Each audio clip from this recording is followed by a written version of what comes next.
So chapter Kuf Chavav, 126 of Tehillim of the Book of Psalms is of course familiar to us because benching.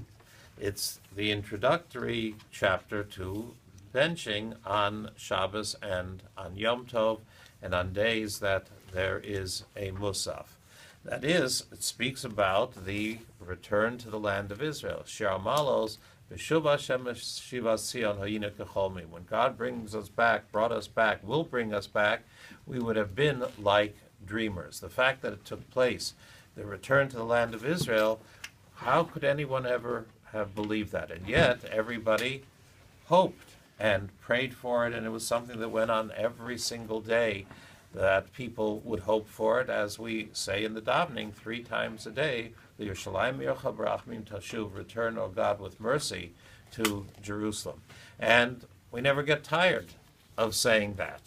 The Haftarah on Shabbos that is going to be read, of course, so beautifully by our coming bar mitzvah boy, has in it the following sentences, that it speaks of God and says, Halo yodatim lo shamata. Didn't you hear, Elokei olam Hashem barek tzos haaretz, that God, who's the creator of the end of the world, lo yiyaf v'lo yiga, that God doesn't get tired, doesn't get weary, he never stops. Not only he never stops, but nosen layoev koach. He gives power to the faint, le'enonim otzmo yarbeh, the ones who have no might. God increases their strength. And you know what happens? Vayi'afu na'orim vayigo. Youths become faint and weary. Uvacharim kashol yikashelu, and young men utterly fall. In other words, look what happens. God gives strength to some people, and the young, strong, powerful, they don't have strength. How does this happen? V'koyeh Hashem yachalifu koach. Those that wait for Hashem renew their strength. They can climb like the eagles. They can run and never be tired. They can walk and not be faint. God gives strength to those who are koyeh Hashem, those who have faith, who hope for, who look for Hashem. The word tikva, of course, is from this word, koyeh, to hope for, to desire for. So a Rebbe once explained, what does it mean that God gives strength? It says yachalifu. The word that's used here is translated in this one as renew their strength, but lachlif in Hebrew means to trade, to exchange.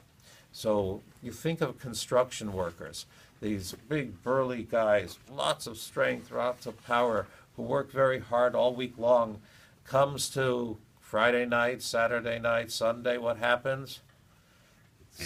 Pass out, sit in front of the television with a beer, go to the bar, drink there, no strength. What happens to their strength that they had all week?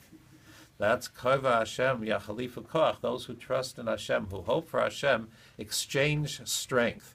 That is, their Saturday, Sunday strength becomes our Shabbos strength. That we exchange with them. We get their strength. So here we are now. We had Minyan and the Minyan the day before, and we're looking forward to Minyan in the next day. We don't become worn out by that. We rather become inspired by it, and we have even more strength and more ability, as is pointed out, that mitzvah goreres mitzvah. If you do one mitzvah, it brings another mitzvah along afterwards. So, gentlemen, I wish you all a yasher koach, that you may have good strength. We'll conclude with a Kaddish D'Rabbanan.